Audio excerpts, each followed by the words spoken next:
I'm delighted to be joined this evening by Jamie Bowring, aka Jamie B Sings, who's going to talk to us about what he's currently up to, both musically and in general. And we'll also be playing a selection of Jamie's song choices. Evening, Jamie. How have you been? Hi, Chris. How you doing? I'm pretty good, thank you. So, to start us off then, Jamie, where are you currently based and why have you chosen that particular location? Well, I'm back in the native Bridgewater, Somerset, as are you, I guess. And I basically chose it because that's where a lot of the action was, That's where a lot of my friends and family are based, either here or nearby. So it was a logical step, really. Yeah, no, that sounds logical. You were in Glastonbury before, weren't you? Yeah, I spent about 2.5 years living in Glastonbury, Oh, wow. How was your integration into the Glastonbury community? Having been there many times myself, it always feels quite tolerant to visitors, but also a little closed to me. Was that how it was for you when you moved there? I felt pretty well accepted, actually, when I was there. For the most part, I would say. I wasn't really playing an awful lot of gigs when I was out there. Right. But in terms of just like the social side of things, I started out over there working in a very busy cafe. So I met so many people from that the job almost felt like a social life. And then I knew half the town after that. Was it my favourite cafe, the Blue Note? It wasn't, no. It was 100 Monkeys. Oh, 100 I'll Monkeys. give them a quick plug. Yeah. But I do like the Blue Note as well. Shout out to the Blue Note. Yeah. Good stuff. They've actually got a burger on with the Jamie stuff. It's not named after me, though. Blue Note was always a must visit for me every Christmas Eve. Oh, nice. And why did you choose to move back from Glastonbury in the end? Was there any particular reason for that? Well, initially it was because I got another job much closer to here, so the commute wouldn't have made sense. But also, it was a few things at once. It was that, plus we had to move out of our house. The landlady said we had to go within a few months. It wasn't like we did anything particularly mental or anything. It was just the end of the lease. But also, I kind of felt like I needed to get out of Glastonbury because it's probably a bit different if you grow up there. But then being a little bit more of a normie and then living there, I think it was starting to fry my brain a little bit. Was it? Did you do any gigs while you were there? I didn't do any gigs in Glastonbury, funnily enough, until afterwards, ironically. I ended up doing a few open mics there, but after I'd moved back here. I think, actually, to be fair, I did a couple of gigs in 100 Monkeys when I was working there. Yeah. Both, like either with a band or on my own, and that was pretty fun. But I ended up doing the open mic a few times later on at the Hawthorns, which is now the Queen of Cups. I understand they're still doing it there, but I've not been since they changed hands. But that was always really good. That was always very welcoming. Yeah.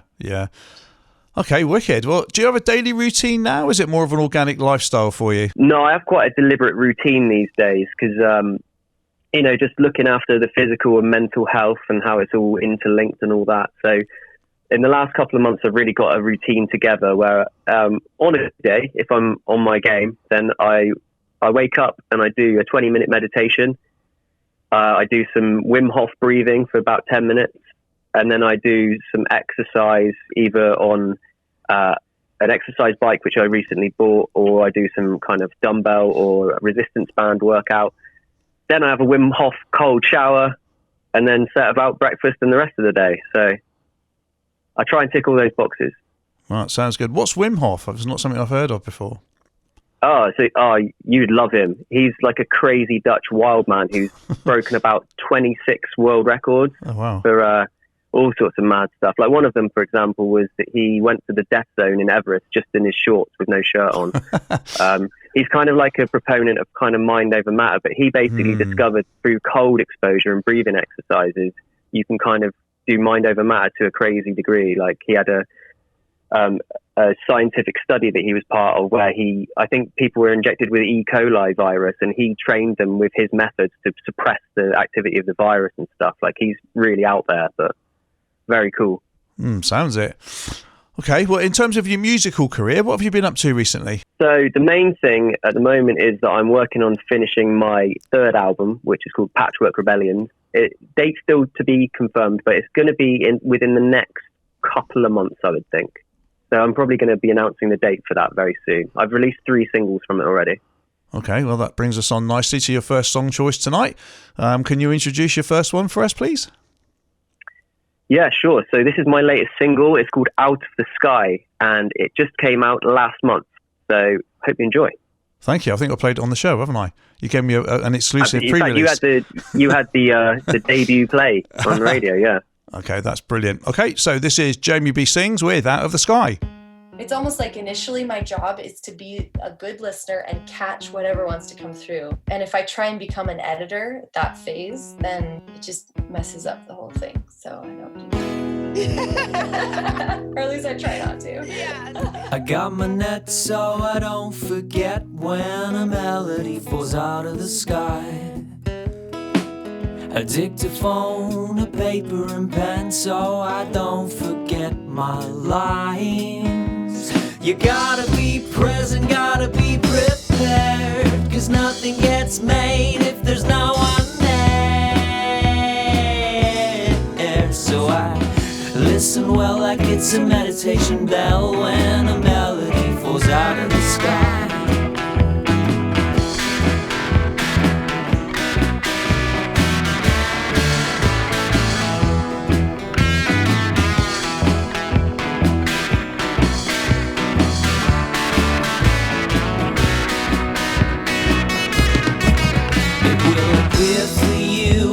You alone when a melody falls out of the sky, but you can't keep it forever, no, it's only alone, so don't you hold on too tight. If you're the one to pluck it out of the air, then you know it's up to you to share. So give it to the people, let them know that you care, and sing it back into the evening sky. So give it to the people, let them know that you care, and sing it back into the evening sky. Oh, sing it!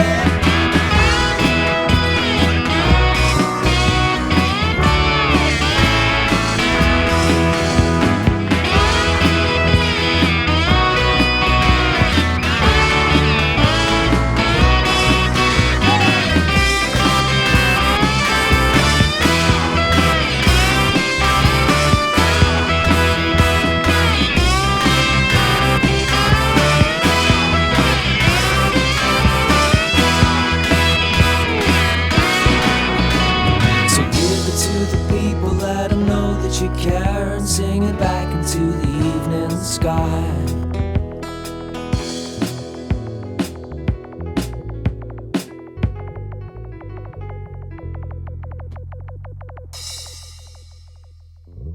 Can you tell us about the songwriting process behind Out of the Sky, Jamie? How did all that start? Yeah, so that kind of has roots in Glastonbury, actually, because there's a singer-songwriter from America called A. Lenario, who I was very fond of.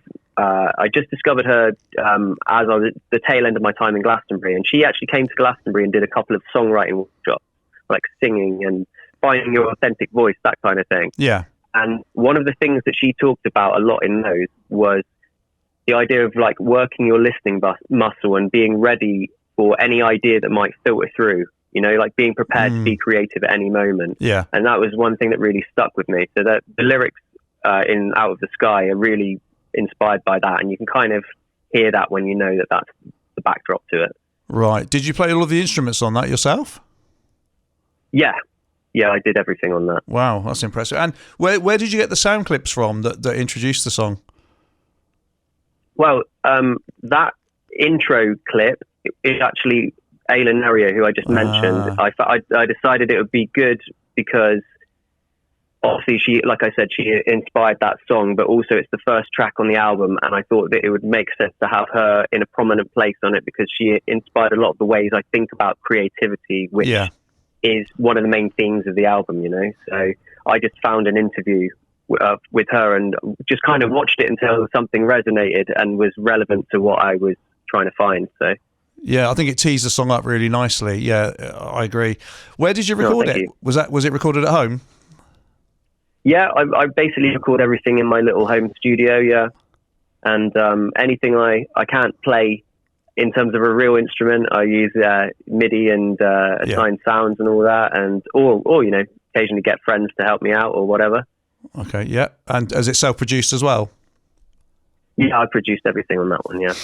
Excellent. How did the music video for it come about? It's quite hypnotic. I was watching it earlier. Well, it was actually very simple. I found an app which does like a kind of kaleidoscope thing. Yeah. And I was just playing around with it. And it happened to be, not long before I needed a video for that song. And I had the idea to just use the picture that I'd drawn for the single cover. Yeah. And just move it around and screen record it and then kind of crop it. And that was literally it. So I just did that. And then I edited it a bit more in time with the music at various points. But that was essentially, it was as simple as that. It was all quite spontaneous, really. It certainly seems to suit the style of the music for sure. Oh, thank you. Your previous release from November 21, the Ford Chord Symphony EP, came with a video plus 4 different mixes, including a Strum Along special. Did you set out to do this, or just did it evolve into all of these different mixes? It wasn't a plan from the beginning, but I think what essentially happened was that song developed into a bit of a mix-up between something symphonic and then something punky. Yeah. And I realized afterwards that in the back of my mind was Metallica's S&M concert, where I remember when you got the original DVD, that was when they were playing with the San Francisco Symphony Orchestra, by the way. So they were playing metal songs with an orchestra. And it always struck me as really cool that on the DVD you could turn Metallica or the orchestra down. Right. So you could just listen more to one thing. So the punk mix and the strings mix kind of came about that way. I thought it would be interesting to focus more on one side or the other side. And then I'd had an idea for ages to incorporate my other project, Sanga Sounds, which is more electronic, to do a remix of a Jamie B. Sings song. I thought it would be an interesting, quirky thing to do, to remix myself using different parts of my musical personality, if you will. So then that became the time where I decided to do that. And I thought I'd just give people a bit more value added if they wanted to go on Bandcamp and actually support the EP that way. So I released the main song just on the streaming services, but then everything else was just on Bandcamp. Yeah, I saw that. And you use the donations, or you can have it for free option. Do many people pay, or do they all try to get it for free? Everyone tries to get it for free pretty much. Once in a while, you get a nice little surprise where someone's actually supported you. But I'm really grateful for Bandcamp for doing what they do, because it's really good. It really is the most direct way to support artists nowadays, I think. And I was talking to our mutual friend Drew earlier about this, and I was saying that I think unless you're really involved with music, you probably don't necessarily realize how great Bandcamp is for musicians, Well, there's always a chance as well that somebody who initially downloads for free might actually like you enough to then go back and the next time they see a song actually donate. So I think there's always that scope, and I think it's always a good thing to do to allow that free option initially as well. So I think it's the best of both worlds. Yeah, for sure. I love the idea that someone can choose a price, because it's almost like a little tip at the very least. And actually, in a way, I'd rather someone downloaded my stuff for free off Bandcamp than streamed it on Spotify, because it just feels like it's a bit more kind of transactional and old school in a way, Yeah, definitely.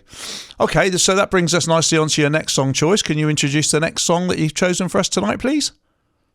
Yeah, so this is the aforementioned Sanga Sounds remix, most recent single before the latest one, Out of the Sky.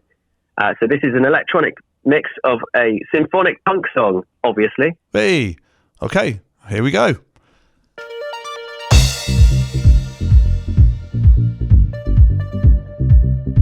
You don't make art for other people. If you commission Picasso to paint you a picture, you're not going to go, no, it's my opposite. Can you not give someone else? It's free expression. Strum a four-chord symphony and write a cathartic therapy.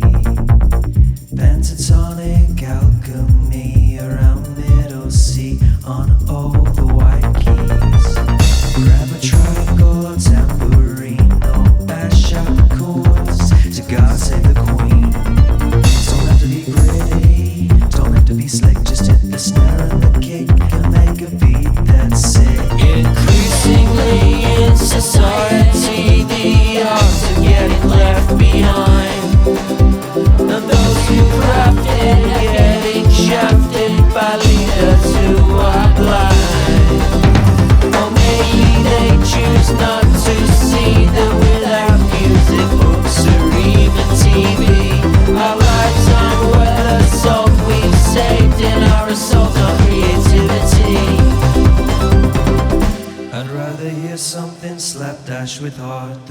what quite often passes for art, overproduced and vacuous, trickle down track you tend to find on the charts. And so I strum a 4-chord symphony and I write a cathartic therapy, pentatonic alchemy around middle C on all the white keys, and I grab the triangle or tambourine or bash out the chords that God save the queen. Don't have to be pretty, don't have to be slick, just hit the snare and the kick and make a beat that's sick. But try to break out, say rich kid, don't let them blow that shine. Make something that soars above the doldrums and lays down a whole lot line. We can write the next map, help our children avoid the trap of only consuming and never creating and hating the life that they lead. Well, I'm not saying we can change the world, we can only plant a seed. Well, I'm not saying we can change the world, we can only plant a seed. I'm not saying we can change the world, we can only plant a seed. Well, I'm not saying we can change the world, we can only plant a seed. Well, I'm not saying we can change the world, we can only plant a seed. I'm not saying we can change the world, we can only plant a seed. I'm not saying we can change the world, we can only plant a seed. I'm not saying we can change the world, we can only plant a seed. I'm not saying we can change the world, we can only plant a seed.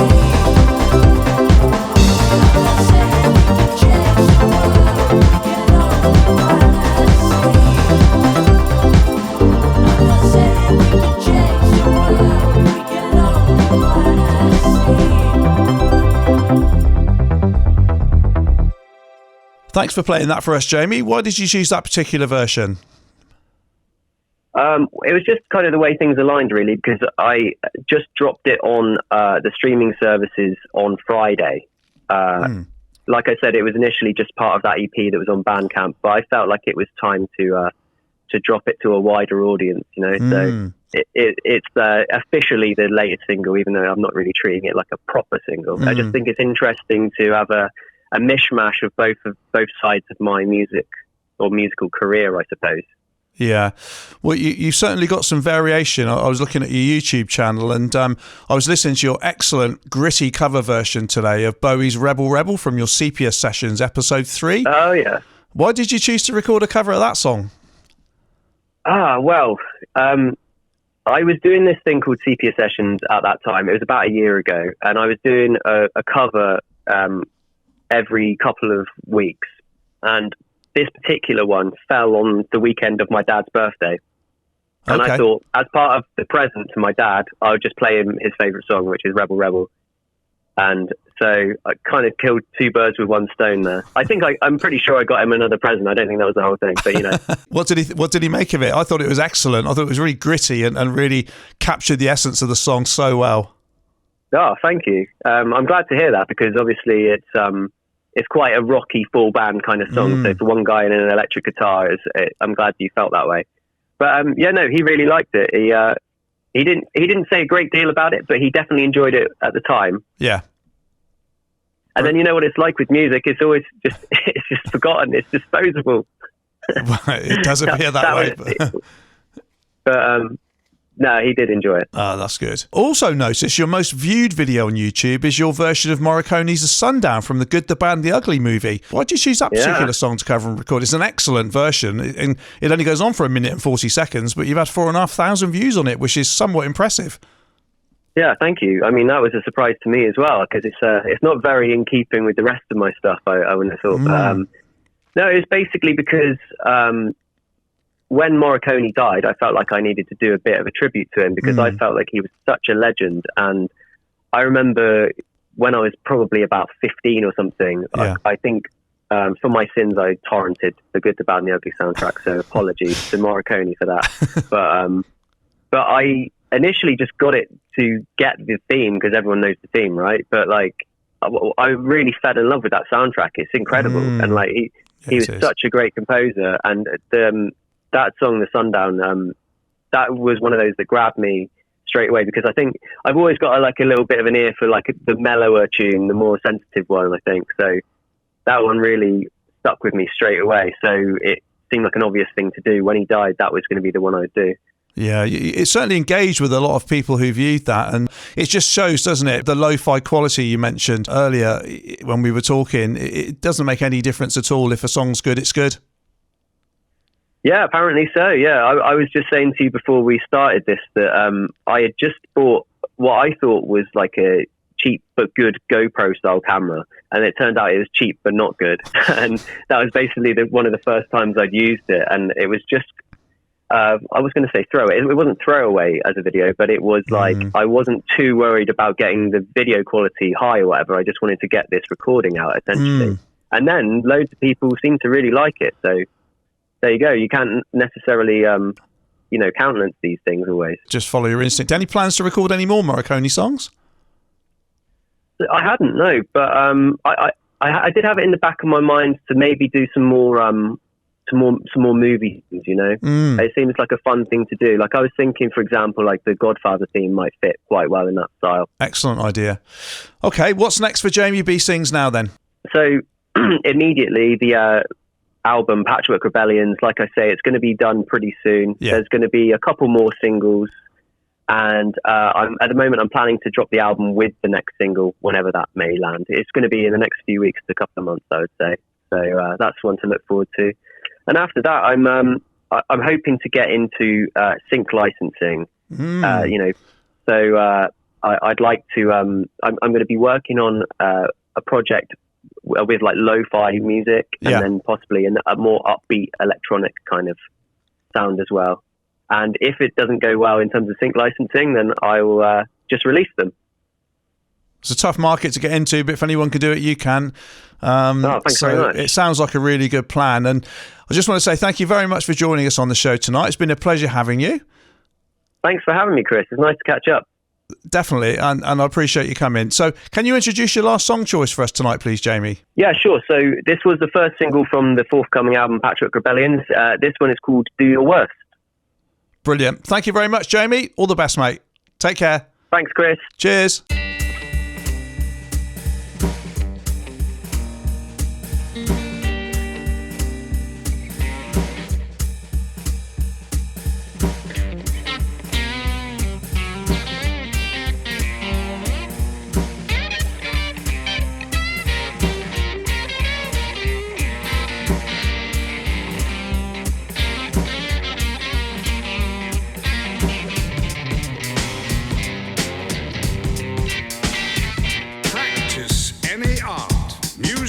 Singing, dancing, acting, drawing, painting, sculpture, poetry, fiction, essays, reportage, no matter how well or badly, not to get money and fame, but to experience becoming, to find out what's inside you, to make your soul grow. Seriously, I mean, starting right now, do art and do it for the rest of your lives. Dance home after school and sing in the shower and on and on. Make a face in your mashed potatoes. Pretend you're Count Dracula. Here's an assignment for tonight. Write a 6-line poem about anything, but rhymed. Make it as good as you possibly can, but don't tell anybody what you're doing. Don't show it or recite it to anybody. Tear it up into teeny-weeny pieces and discard them into widely separated trash receptacles. You will find that you have already been gloriously rewarded for your poem. You have experienced becoming, learned a lot more about what's inside you, and you have made your soul grow. Heard the song with the words, nurse the chorus, need the verse. Don't need to rush, I'll fix yourself first. Just get it out there, man, do your worst. Just get it out there, man, do your worst. Heard the song with the words, nurse the chorus, need the verse. Don't need to rush, I'll fix yourself first. Just get it out there, man, do your worst. Just get it out there, man. Throw it at the wall and see what sticks. some licks. Set your click to tick tock tick and let the bass drop when the kick drum kicks.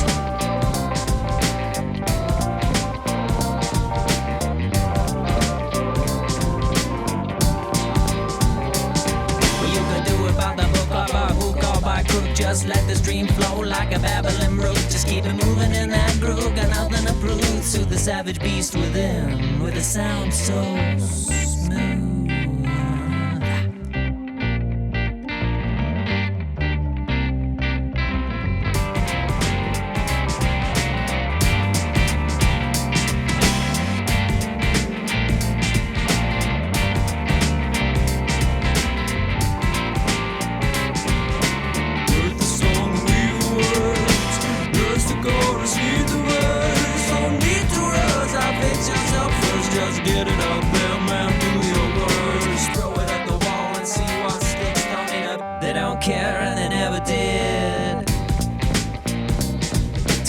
Surprised when they sell you down the river again.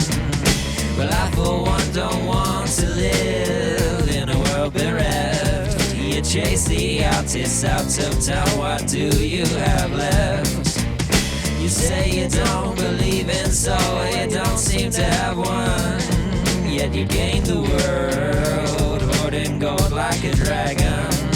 They want drones on their iPhones, consuming, not creating. Divide and conquer, debating and deliberating. Reactions, not actions. War in facts, war in factions. Mindless breeders who follow the leaders. Elitist deceivers, liars and cheaters.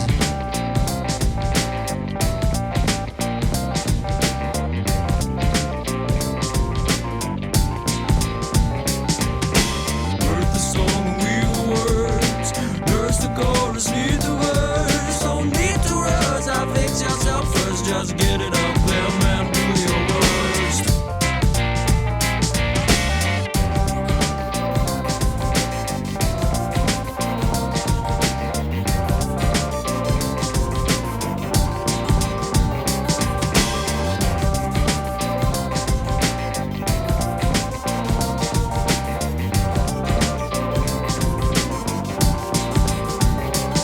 Whether the motivation is to do it just simply to do it or to do it to be good at it, the answer is still to do it. What are we talking about here? Creativity, my dude. Awesome.